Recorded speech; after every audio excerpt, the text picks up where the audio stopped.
So our next presentation here is going to be a panel discussion. So we're going to need to get some chairs up on the stage. After that, we are going to have a quick networking break. We ran a little long. I very sincerely apologize. There were just so many weird mix-ups with our schedule earlier that it sort of cascaded into that. However, I do want to make sure we get a break for not just networking, but also using the bathroom and grabbing coffee and things like that that are also very necessary. So we'll maybe shorten it by 10 minutes so we can keep on schedule for the rest of the day, but we should be able to get this started very soon. This next panel is going to be about the considerations that come into investing in this. And so is everyone ready for the panel discussion? Do we have all our participants ready? I'm going to take that silence as a yes. So Bogdan is going to be our moderator. Is Bogdan here? Yes, sir. All right, great.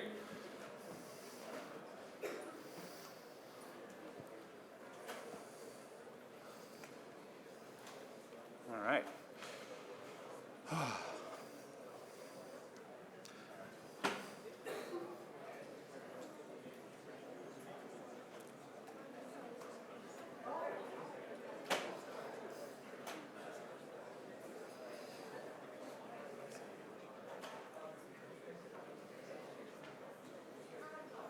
Okay, I think we're ready for you guys if you want to start coming up, getting settled. All right.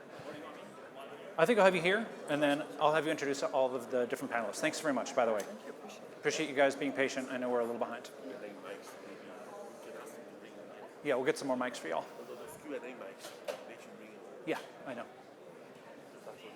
Yep.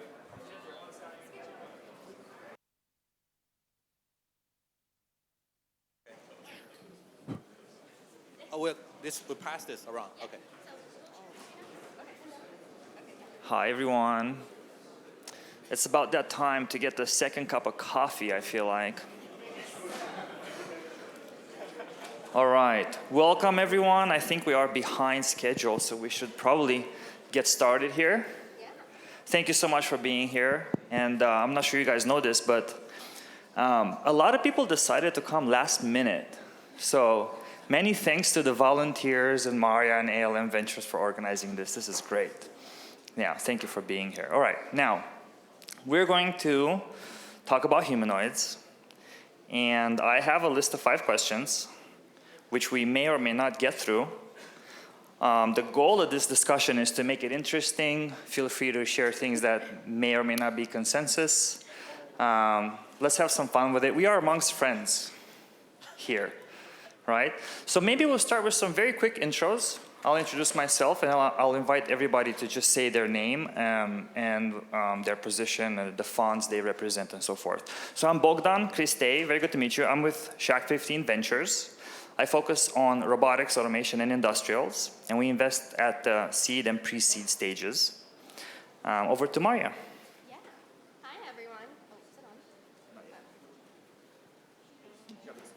Is this on? Ooh, hello. Hi, everyone. I'm Marya. I'm with ALM Ventures as well. You've all met my boss, Modar, at this point. Thank you all for being here. This is so exciting to have such a great turnout this year. ALM Ventures invests in humanoids, embodied AI, and spatial AI at the pre-seed and seed levels. And I'm just so thankful that everyone could make it to this venue. Thank you. Oh, I have my own. Oh, amazing. Jennifer Roberts with Grit Ventures. We invest super early, so as early as pre-seed and pre-seed. We like to source out of the nation's top labs, so across the country in industrial automation, logistics, AI, and compute infrastructure. We invested in Apptronic and Diligent in the humanoid space, but also about a dozen other robotics companies. And looking forward to the conversation. Hi, I'm Mitchell Yoon from Hyundai Mobis Ventures. So we are the classic CVC arm of Hyundai Mobis, a tier 1 supplier, meaning we are very, very strategic. Every investment we do, very sticky. Series A to pre-IPO, we could do about $5 to $15 million check size, but we need a very strong sponsorship and a love with our business unit and R&D. Our focus area for this year and coming up is humanoid, of course, and also anything EV related and semiconductor. Thank you. Hello, everybody. My name is Huang with Micron Ventures. one of the world-leading providers of computer memories. 300 million AUM. We focus on early-stage deep tech all across the AI infrastructure, from the silicon level to system to data center models and application software layer. We also look at robotics, mobilities, the application that we believe going to be enabled by AI. It's all in the scope. Typical check size, $2 to $5 million. But of course, Micron can swallow bigger investment. All right, thank you guys. Welcome. Let's start with the first question and have some fun with it. What is the biggest hurdle for humanoid adoption today? Is it technical reliability or social acceptance? And Marya, could you pick somebody for me to answer this question? Ooh, okay. All right, let's give it to Mitchell at the middle. Thank you. For us, because our experience is slightly different from other CVCs, because our Hyundai Motor Group, we have acquired a company called Boston Dynamics 5 years ago. So we're quite familiar with the robotic industry technology and how it's evolving. Having said that, long story short, one of the big hurdle for us is having the humanoid robots, the arm, the pick, and legs. The business use case, especially in a factory, is quite challenging for us. At this time, you see all these other competitors. They are lifting heavy stuff. They're going to a dangerous spot to spot things. Those are very cool ideas, but that's where it stops for now. We need to figure out more way that could really do a mass production level work, which is going to take a longer time. And that's where we're having that discussion. It's a small challenge for us, but it's an ongoing thing. All right, anybody else want to jump in? Jennifer? You said hurdles, right? Yes. So I think we heard about all of them earlier today, right? Like the cost, the ROI, we don't have enough data for training. Safety, I probably should have mentioned that first. And I think of it by segment, so there's a big difference in a humanoid that's going to do something just amongst other co-workers that are humanoids versus a social robot that's going to be in your home in a retail or restaurant. So I think there was a great summary of all those hurdles today. Beautiful. All right, shall we go to the next one, or does anybody want to jump in? Yeah, actually, good that you mentioned Boston Dynamics.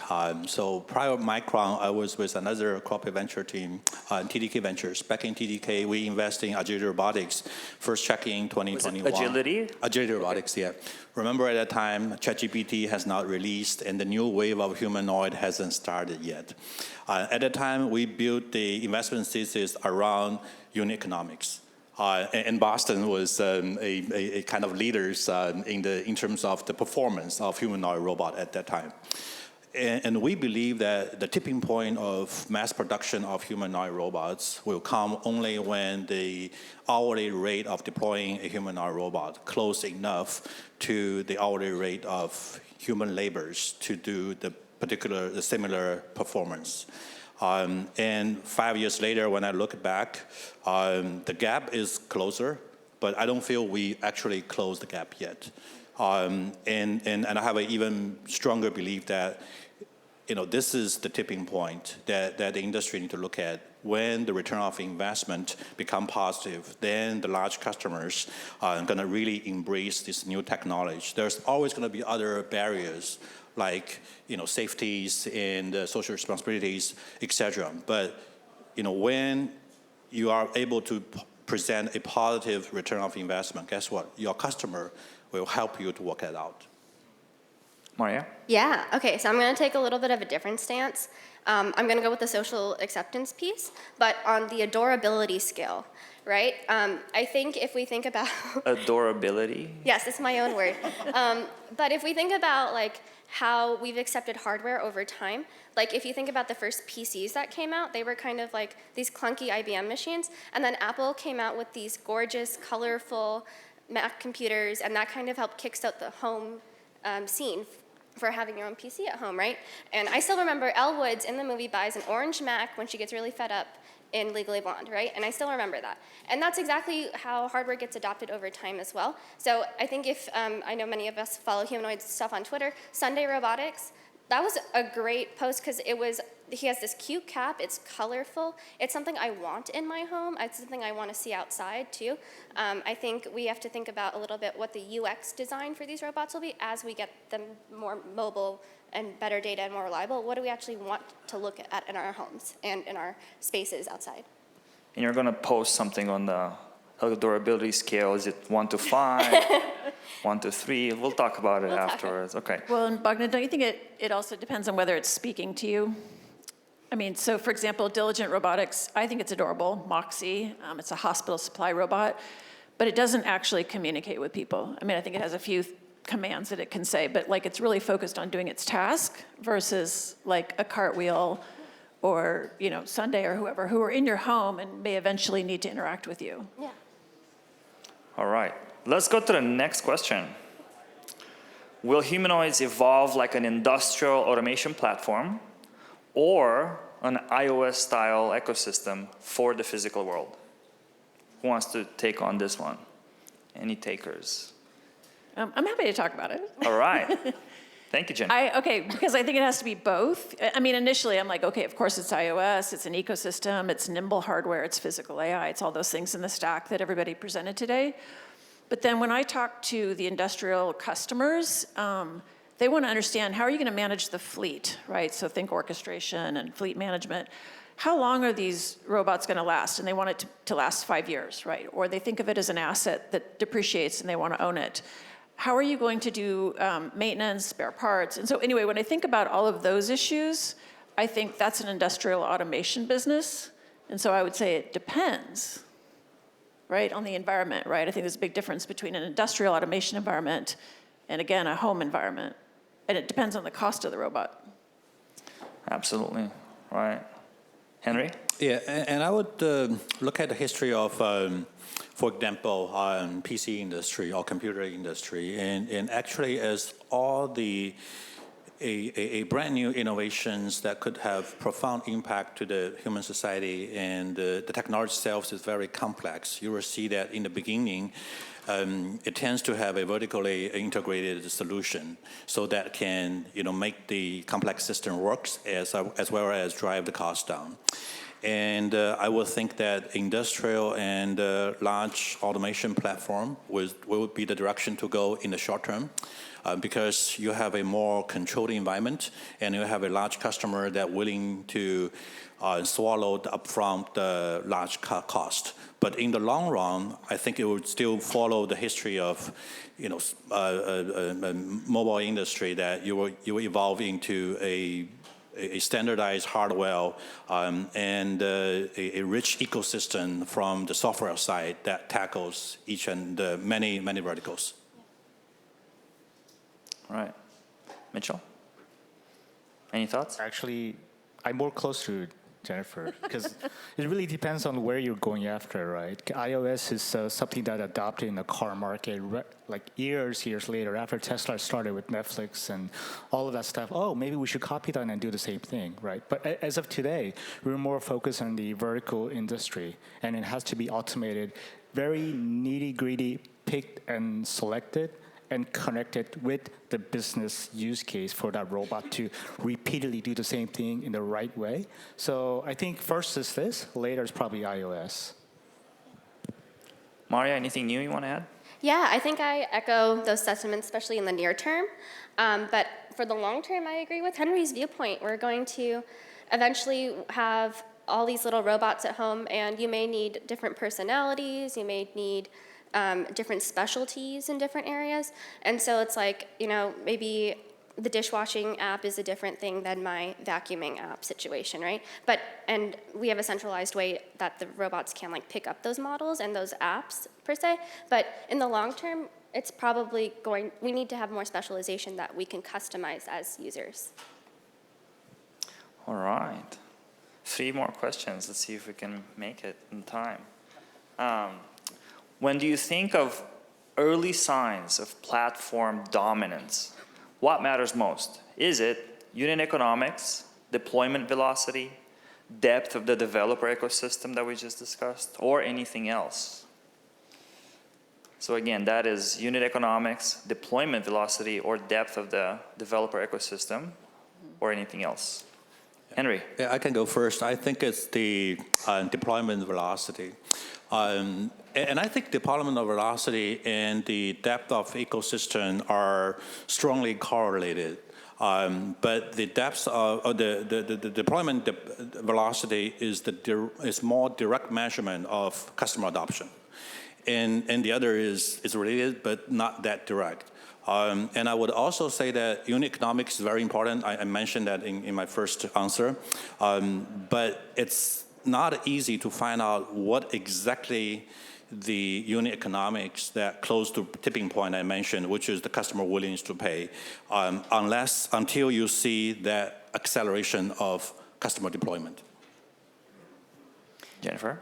Yeah, so I was thinking about what McKinsey said this morning, that there's, I think it was 15 US companies that have raised over 100 million, right? But there's probably 100 plus humanoid startups in the US, right? I've probably seen 50 pitches. So one obvious moat is the amount of money you've raised, which allows you to deploy earlier, to create that developer ecosystem, et cetera. So it kind of makes me think that we're going to see some shakeout of those 15 players, and it's going to be hard for the rest to break in. However, I don't believe that the humanoid form that you're seeing in a lot of those 15 plus companies solves all the use cases, right? I mean, I'm a big believer in specialized robotics for the use case. So I have, companies that do robotic ship hull cleaning. Well, that's not a humanoid form, right? Or autonomous roofing or whatever. So I think the category expands by use case, and we didn't even talk about like mining, space, underwater, all these really challenging environments, to give people an opportunity, but I would not be excited about funding another company to compete with those 15. I agree. I have a hot take on the form too. Maybe I'll keep that for the end. Mitchell? If I had to just pick one, I mean, all important, but price is quite important for us. Because as a tier one, whatever product, hardware, software, humanoids that we want to sell to our end customer, it comes down to, nice function and good AI model and very good looking humanoid, but what's the price? At what volume and how fast can you deliver at this time? So it comes down to price, but if we get the right price, which we don't have in the market yet, because no one is actually addressing, we cannot define the right pricing at this point. So if we have the right pricing, that means the rest will follow easy. We would have to be able to deploy it because that price point would have the volume to it, like 10,000 Optimus, or sorry, Boston, I meant Boston Dynamics, not Optimus. Scratch that. Boston, yeah. Boston Dynamics robots, right? I want you to deliver it 1 year in SOP with, 10K per unit, right? Then reverse it. We have to come up with the other pricing of how to deliver this and make these robots with that 10K price point and deploy it. Velocity will be faster and faster because it's a mass and scale. So we would have to figure that out. And it's a hard problem at this time. Even like recently when we talked to all these dexterity hand companies, some company would say, we could deliver a hand to you, because I was asking, when can you give it to us? Give us 8 weeks of delivery time, and then it costs, 150, 160K. Oh, very nice, okay, we'll just buy one. The rest of the company say, we'll deliver in 5 days, just where's your address? And it's only 20K. So how is it? So first one is more like a lab version. We are building the very best top of the notch hand in the world. This is the best. But this is not, economically scalable, right? This is just a beautiful, awesome hand. I'll just leave it there. All right. Jennifer? I think we should talk about dexterity and hands. Right? Sure. Because I think when you're talking, I totally agree with you.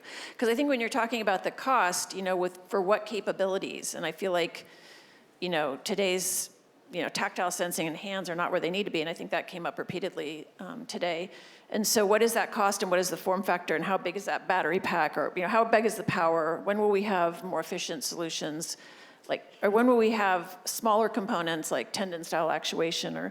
I'm seeing dramatic differences in some of the hardware that's available in China and some that's available in the US, and now you have supply chain issues. And so I think the capabilities connected to those unit economics are really important to talk about. Absolutely. Marya? Yeah.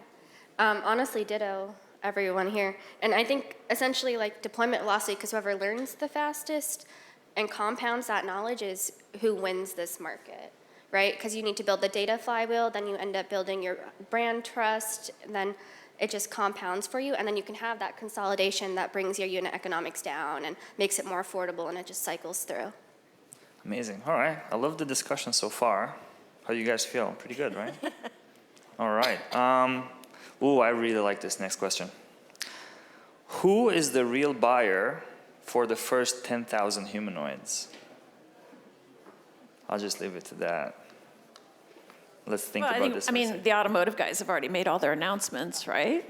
But I think you have to ask, what's the difference between the orders they've placed or the pilots they're doing and how that will actually scale, right? Yeah. But automotive and logistics being the places where we're seeing all the POs. All right, Mitchell? That'll be us. Yeah, you're just like, I'm self-explaining and self-answering the questions, but it will be OEMs basically, right? That's one of the reasons why I acquired Boston back in the days, because we would eventually have to buy it, and why don't we just do it in-house? That was the basic concept, right? And having said that, we do have these problems. Some people are saying earlier, humanoids were not replaced, it's just a supplement. It will support the laborers. But to be really honestly, brutally truth, it will replace some of the work. For example, we have a huge issues in the wire harness. This is crazy amount of wires, and these are very chunky, not this thin wires, right? They're big, long, thick, heavy wires that use lots of humans to plug in for the battery pack, for example. And you just have to do like 1,000 packs a day, and just humans just keep doing that. So if we have the right hand, like human-like, and the right AI, and learn by itself, thank you very much. So, and then we have these solutions, which is, what we need. So I think we'll be the customer. When? Good question. When the ROI reach a certain point. As a tier one, the answer is yes, when ROI. By the way, I drive Ioniq 5, so thank you for your service. Henry, anything else you want to add? I would agree on that. I think the first order at that scale will come from a automotive OEM or from a logistic company. But I want to add to that is, I think a lot of people overlook like military could be a place that scale very, very fast if you can present your value proposition. I actually personally think robotic dogs will be mass deployed quickly, and when you see a large fleet of dogs in the defense or civilian sectors, humanoid will come. Yeah. Marya? Yeah, because I was going to bring that up as well. That's actually where I think it is as well. Because if you think about drones, right, drones, like the first mass order of drones is Ukraine, right? And that's really interesting because they have this need, they have this push they need to build, they don't have enough people, right? And so that military defense aspect could really be a strong driver for humanoids, especially where they maybe don't need as much precision, right? A warehouse, building a car requires, like, we as humans are okay with like 99%, but we expect robots to be 105% almost, right? That's partially why a lot of pilots fail, because we just expect more from robots. But defense has that margin that they can, they don't need as that precise margin, and so can have more flexibility in what they need from a robot. And I think that could be very interesting. And also willingness to pay is very high. But operating outdoors is going to be very tough. All right. Lovely. Let's do the next one here. Are humanoids primarily automating existing work or enabling new applications that did not exist before? Let's see. Jennifer, We have the first customer here. I feel strongly that they're automating existing work, right? Because I think you need those specifications. Someone talked earlier today about a force multiplier. I totally agree with that. I think it isn't just a one-for-one, human, and it's never a replacement, but it is within the existing boundaries of that use case, and I think they could, achieve 5x human performance if you redesigned for example, a manufacturing line or something like that, but it's a known demand. I think that's where we start. That's where the labor shortages are. That's where the ROI is going to be. ROI, again. All right. Henry. Yeah, I would 100% agree on that. But I would add a bit more is people will expect humanoid robot to have a more consistent performance. Could be a higher productivity, but more consistent performance will probably come first. And also you will have use cases that is probably more like dangerous or hazardous that currently is performed by humans. If you have a human robotic solutions, you will have higher willingness to pay and easier for adoption. Marya? Yeah, I think we have to, kind of like how when Kiva was acquired to help propel Amazon, right? There was a dying need at Amazon to manage their warehouse solutions, right? And so that level of need is what we need to see in the industry for humanoids to actually really take off and replace that labor. And especially as population growth over time is declining, these tasks are super laborious. It's hard on the human body, so it's hard for people to continue to do them. They don't show up to work consistently. All of these can really be solved by humanoids.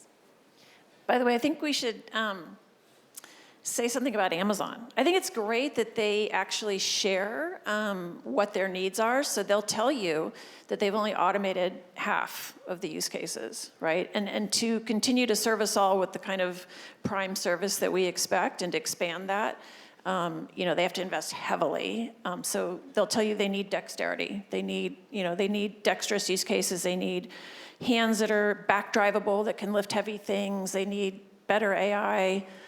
They need it to be more reliable, on and on and on. They'll tell you. Anyway, I think that's actually a huge amount of the volume. It's a quarter of all the collaborative robots deployed today. Interesting.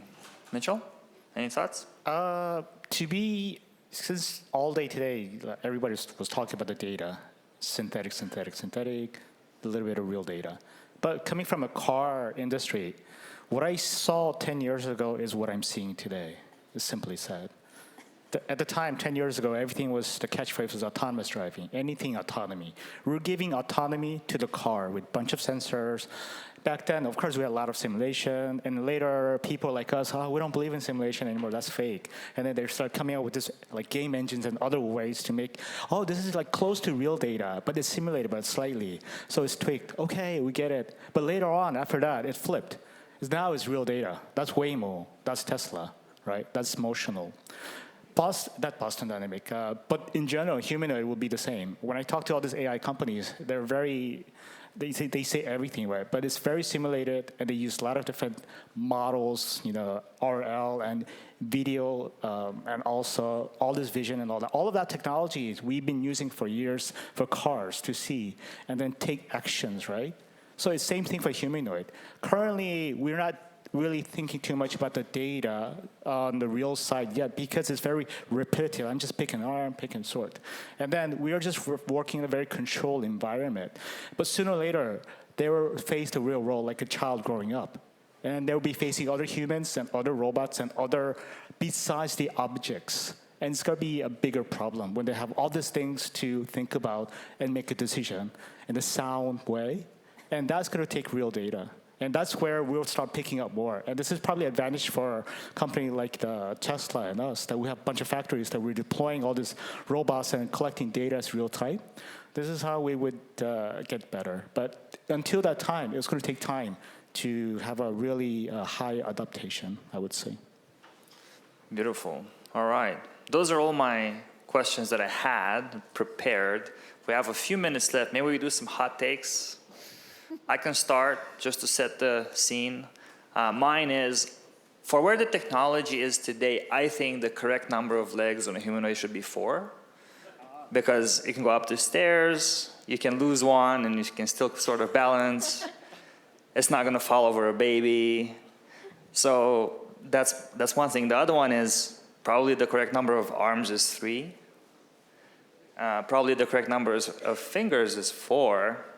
So I think whoever can make something like that score really high on the adorability scale will we'll produce something interesting. Over to you, Marya. Let's do hot takes. Where's that third arm going? That's what I want to know. Well, I don't think it should have a front or a back. It should be kind of like okay. a deeply utilitarian piece of hardware that communicates maybe with lights, sound, maybe not a face. Okay. That's where my head goes. Okay. But yeah, I'm not sure a lot of people will agree with that. Marya. I think hot you're takes. on your way to making Hal on accident. For me, I think my hot take is everyone will have a robot in the next 5 years, but it's not going to be higher than a foot. It's going to be small and adorable. Okay, I want to go a little more future.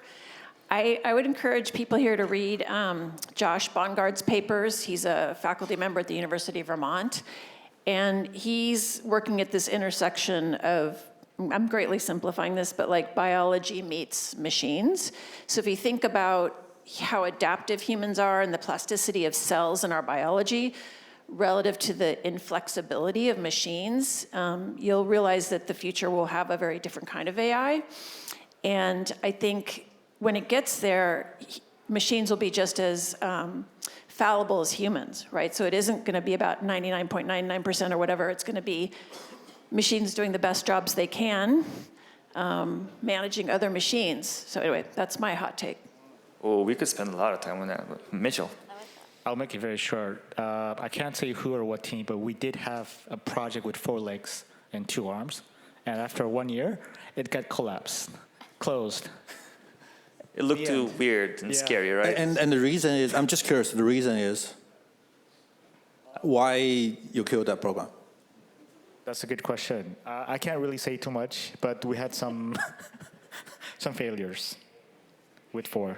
And the reason why we started with the 4 in the first place, the guy who was running the show, he said, oh, let's go to the space. To do the climbing and that gravity and all that, we need 4 legs to be more stable. That was his thesis. Like, okay, let's give it a try, but lots of failures. All right, maybe not 4 legs then. Well, I would actually double click. Bogdan, you mentioned this like number of fingers and number of legs, right? If you think about this, is just because human hand is 5 fingers, you really don't have 5 fingers. You could have 3, because actually a human hand, we mainly use 3 fingers, and 2 we don't use that much, right? And that's why you will see like two finger grip and 3 finger grip is the most common ones. But if hypothetically, if you say that people can figure out the tactile sensing and that dexterous hand, you can make like more fingers that can do more sophisticated things. I think at the end of the day, what form factor will prevail will rely on like how many how many players are working on that particular embodiment form factor. Because more data will be collected on that thing, models will be trained on that whatever 3 finger, 5 finger, even 10 finger form factor. In terms of number of legs and number of cameras, will follow that trend. All right, we're out of time. Give it up for our panelists, please. Thank you so much, guys. Appreciate it.